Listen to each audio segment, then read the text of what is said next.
ఉమ్మడి ఖమ్మం జిల్లా పాలిటిక్స్ లోనే కాదు రాష్ట్ర వ్యాప్తంగా ఆయన ఇప్పుడు సెంటర్ ఆఫ్ అట్రాక్షన్ గా మారారు. బీజేపీ కాంగ్రెస్ నేనంటూ ఆయన కోసం పోటీ పడుతున్నాయి. ఆయన వస్తే రెడ్ కార్పెట్ వేసి ఆహ్వానం పలికేందుకు 1000 కళ్ళతో ఎదురు చూస్తున్నాయి. ఎందుకంటే తనతో పాటు మరికొందరిని ఎమ్మెల్యేలుగా గెలిపించుకోగల సత్తా ఆయనకుంది. ఎవరు ఒప్పుకున్నా ఒప్పుకోకపోయినా ఉమ్మడి జిల్లా అంతటా తన ప్రభావాన్ని చూపగల ఆ దమ్మున్న నాయకుడు మరెవరో కాదు, పొంగులేటి శ్రీనివాసరెడ్డి.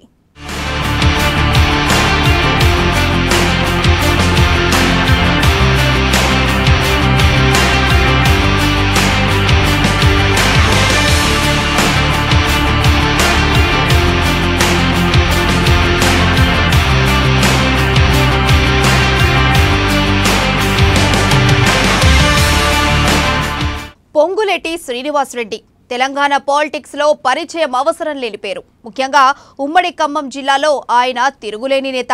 అందుకే ఖమ్మం పాలిటిక్స్ ఆయన చుట్టే తిరుగుతున్నాయి. పొంగులేటి 2014కు ముందే వ్యాపార రంగంలో రాణించి తనకంటూ ప్రత్యేక గుర్తింపు తెచ్చుకున్నారు. 2014లో వైసీపీ నుంచి ఖమ్మం ఎంపీగా గెలవగానే ఆయన పేరు 2 తెలుగు రాష్ట్రాల్లోనూ మార్మోగిపోయింది.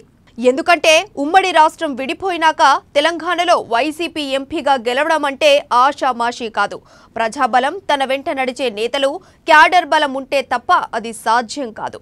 2014లో ఆయన అందరి అంచనాలను తలకిందులు చేసి వైసీపీ నుంచి నిలబడి ఖమ్మం ఎంపీగా గ్రాండ్ విక్టరీ కొట్టారు.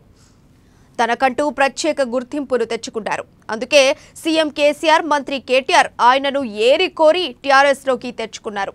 తీరా ఆయన అవసరం తీరగానే బయటకు పంపి విమర్శల పాలయ్యారు. గులాబీ పార్టీ ఆయనకు ఎలాంటి పదవులు ఇవ్వకుండానే ఆయనను వాడుకొని అవసరం తీరగానే వేటు వేసి చేతులు దులుపుకుందన్న విమర్శలు పెద్ద ఎత్తున వినిపిస్తున్నాయి. అయినా పొంగులేటి మాత్రం చెక్కు చెదరని ఆత్మవిశ్వాసంతో ముందుకు సాగుతున్నారు. వచ్చే ఎన్నికల్లో గులాబీ పార్టీని ఓడిస్తానంటూ ఘంటాపథంగా చెబుతున్నారు. సొల్లు మాటలతో, మాయ మాటలతో ఎన్నికలు వచ్చినప్పుడు మంచి ఫోటోలు పేపర్లో ఫ్రంట్ పేజీలు యాడ్ రూపంలో వేసుకొని ప్రజలను మభ్యపెట్టి 2 సార్లు అధికారంలోకి వచ్చారు చంద్రశేఖరరావు గారు.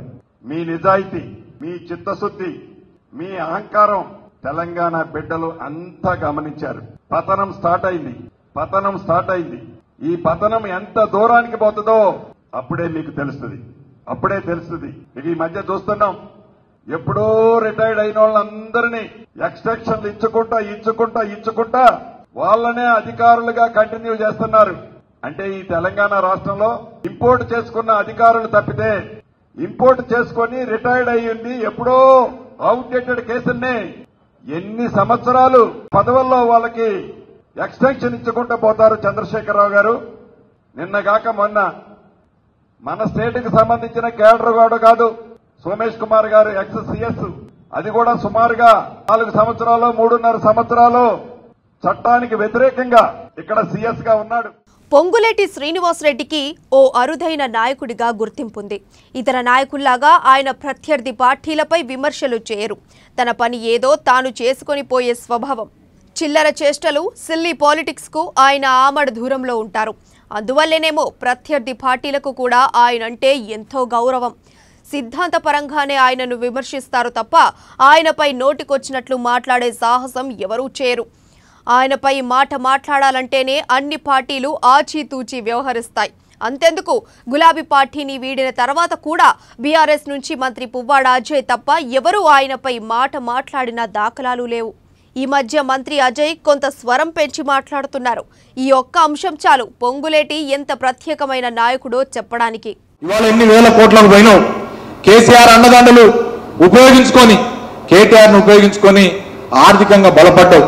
నీ మీద విజిలెన్స్ రిపోర్ట్ ఉంటే దాని నుంచి తప్పించుకోవడానికి జైల్లో పోతావని చెప్పే కదా నువ్వు ఆ రోజున రాజకీయాల్లోకి వచ్చి దాని నుంచి తప్పించుకోవాలని ప్రయత్నం చేసినావు. నిన్నటిదాకా అంతంటివి రెడ్డి ఇంతంటివి రెడ్డి, మళ్ళీ ఇప్పుడు నీకు కాంగ్రెస్ పార్టీ దిక్కాయ రెడ్డి అన్నట్లు పరిస్థితి. ఇవాళ కాంగ్రెస్ పార్టీ అయితేనే ఇవాళ నీకేదన్నా కొద్దో గొప్ప ఇక్కడేదో ఖమ్మం జిల్లాలో తిరిగితేనే అవుతుందని ఖమ్మానికి వచ్చి ఖమ్మంలో నిన్ను నిలవేయడానికి చాలా మంది నువ్వు మోసం చేసిన వాళ్ళు ఖమ్మానికి రాబోతా ఉన్నారు.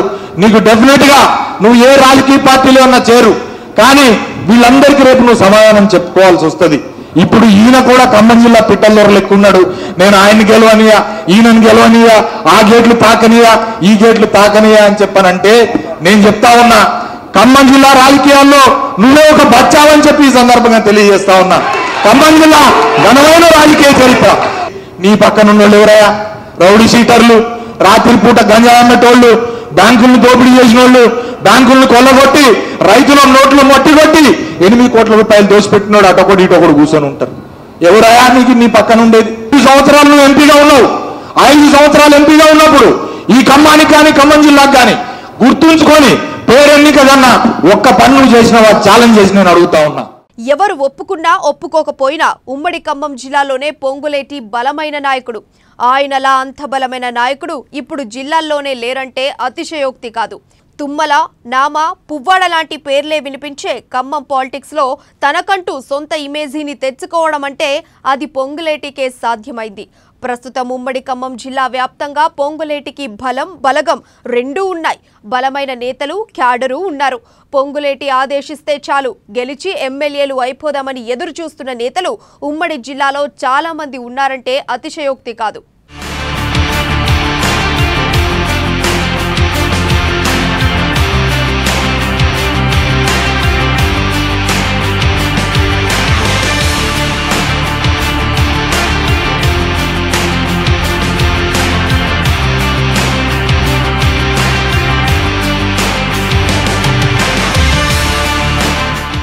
పొంగులేటి అడుగులు బీజేపీ వైపు పడుతున్నాయని కొందరు అంచనా వేస్తున్నారు. మరికొందరేమో ఆయన కాంగ్రెస్లో చేరతారని ఆశిస్తున్నారు. ఏ పార్టీ వారు ఆ పార్టీకి అనుకూలంగా పొంగులేటి కోసం నేనంటూ పోటీ పడుతున్నారు. చాలా ఆశ్చర్యంగా అటు కాంగ్రెస్, ఇటు బీజేపీ రెండూ ఆయనకు రెడ్ కార్పెట్ వేసి ఆహ్వానం పలుకుతున్నాయి. వైఎస్ఆర్టీపీ కూడా ఆయనకు గ్రాండ్ వెల్కమ్ చెబుతోంది. ఆ పార్టీ ఈ పార్టీ ఎందుకు, పొంగులేటి ఇండిపెండెంట్ గా పోటీ చేసినా సత్తా చాటడం ఖాయమంటున్నారు ఆయన అనుచరులు. అందుకే రాజకీయ విశ్లేషకులు కూడా పొంగులేటిని తక్కువగా అంచనా వేయలేమంటున్నారు. పార్టీలకు అతీతంగా గెలవగలిగే దమ్మున్న నాయకుడు పొంగులేటి అంటున్నారు. ఆయన ఏ పార్టీ నుంచి పోటీ చేసినా తాను గెలవడమే కాదు, తనతో పాటు మరికొందరిని ఎమ్మెల్యేలుగా గెలిపించుకోగల సామర్థ్యం ఆయనకుందని స్పష్టం చేస్తున్నారు విశ్లేషకులు.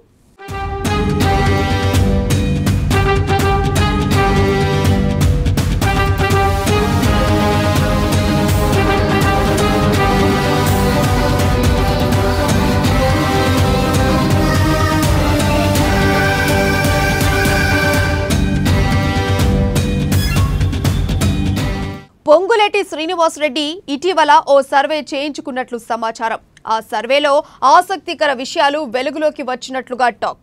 పొంగులేటి ఏ స్థానం నుంచి ఎమ్మెల్యేగా పోటీ చేసినా గెలవడం లాంఛనమేనని ఆ సర్వేలో తేలిందట. రిజర్వేషన్ స్థానాలను పక్కన పెడితే ఖమ్మం, కొత్తగూడెం, పాలేరు నుంచి పొంగులేటి పోటీ చేయడానికి ఆస్కారం ఉంది. ఈ 3 స్థానాల్లో ఏ పార్టీ నుంచైనా ఆయన ఎమ్మెల్యే అభ్యర్థిగా నిలబడినా విజయం లాంఛనమేనని సర్వేలో తేలిందట. అంతేకాదు ఉమ్మడి ఖమ్మం జిల్లా వ్యాప్తంగా చూస్తే పొంగులేటి మద్దతిస్తే చాలు కనీసం 5-6 ఎమ్మెల్యేలు కావడం కూడా ఖాయమని సర్వేలో వెల్లడైందని టాక్.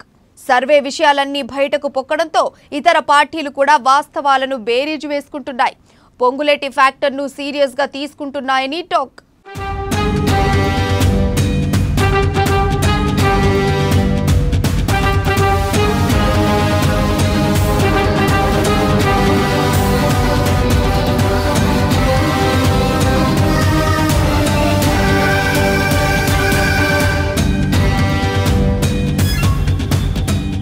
సర్వే లెక్కలను పక్కన పెడితే నిజంగానే అంతటి దమ్మున్న నాయకుడు పొంగులేటి అని చెప్పక తప్పదు.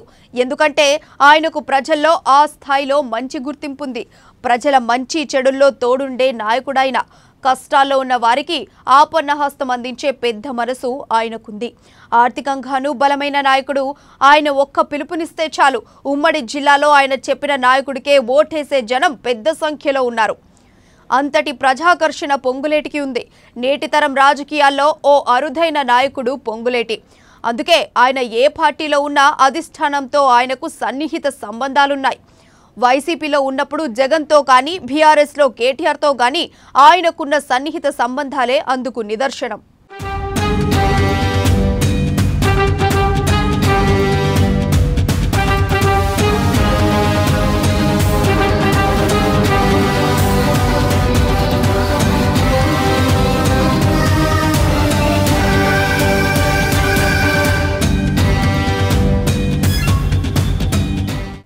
నిజానికి 2019 పార్లమెంటు ఎన్నికల్లో ఖమ్మం ఎంపీగా పొంగులేటి నిలబడితే గెలుపు లాంఛనమేనని అందరూ అంచనా వేశారు. కానీ అప్పుడు సీఎం కేసీఆర్ అనూహ్యంగా నామా నాగేశ్వరరావుకు అవకాశం ఇచ్చారు.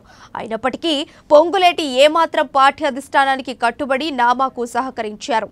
దాంతో నామా మంచి మెజార్టీతో విజయం సాధించారు. ఒకవేళ నిజంగానే టికెట్ రాలేదన్న కోపంతో పొంగులేటి సహకరించకపోతే నామా ఎంపీ అయ్యేవారు కాదని గులాబీ శ్రేణులు అప్పట్లోనే గుసగుసలాడుకున్నారు. ఆ తర్వాత జరిగిన స్థానిక ఎన్నికల్లోనూ ఆయన టీఆర్ఎస్ హైకమాండ్కు కట్టుబడి పనిచేశారు.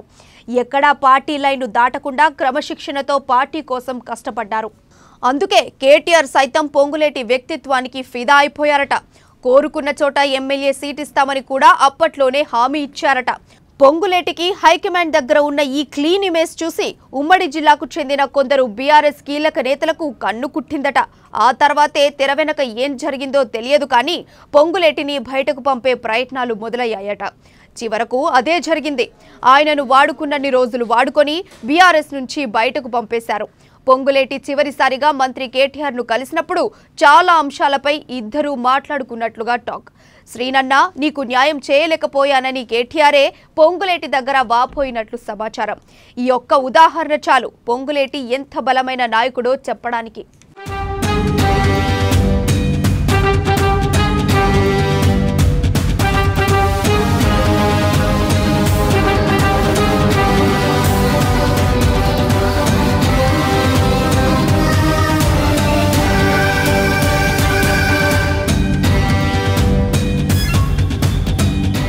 ఖమ్మం పాలిటిక్స్ లో తనను ఎన్ని అవమానాలకు గురి చేసినా పొంగులేటి ఎప్పుడూ బయటకు వచ్చి ఒక్క మాట కూడా మాట్లాడలేదు. అన్ని అవమానాలను పంటి బిగువున భరించారు. చివరకు బీఆర్ఎస్ హైకమాండే ఆయనపై వేటు వేసి చేతులు దులుపుకుంది.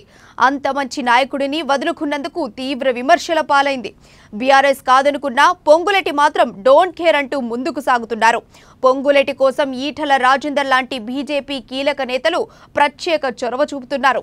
ఆయనను ఒప్పించి బీజేపీకి తీసుకోవాలని ఈటల ప్రయత్నిస్తున్నారు. అటు కాంగ్రెస్ నుంచి బడా నేతలు కూడా రంగంలోకి తమ ప్రయత్నాలు చేస్తున్నారు. కానీ పొంగులేటి మాత్రం ఇంకా క్లారిటీ ఇవ్వడం లేదు. బీజేపీనా కాంగ్రెస్సా లేక సొంత పార్టీ అన్నది త్వరలో క్లారిటీ వచ్చే అవకాశాలు అయితే కనిపిస్తున్నాయి.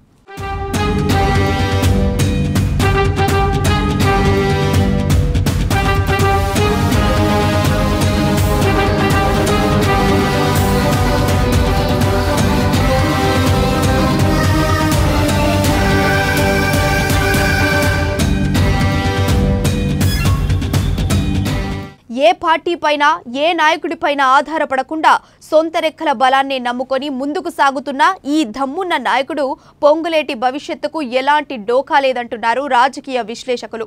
అయితే పొంగులేటి ఫ్యాక్టర్తో ఉమ్మడి ఖమ్మం జిల్లాలో బీఆర్ఎస్ కు ఎక్కువ నష్టం జరిగే అవకాశం ఉందని అంచనా వేస్తున్నారు. పొంగులేటిపై వేటు బీఆర్ఎస్ కి ఖచ్చితంగా బూమరాంగ్ కావడం ఖాయమంటున్నారు. అదే సమయంలో పొంగులేటి ఏ పార్టీలోకి వెళ్లినా లేక ఇండిపెండెంట్ గా ఉన్నా ఉమ్మడి ఖమ్మం జిల్లా వ్యాప్తంగా ఆయన సత్తా చాటడం కూడా ఖాయమని విశ్లేషకులు తేల్చి చెబుతున్నారు.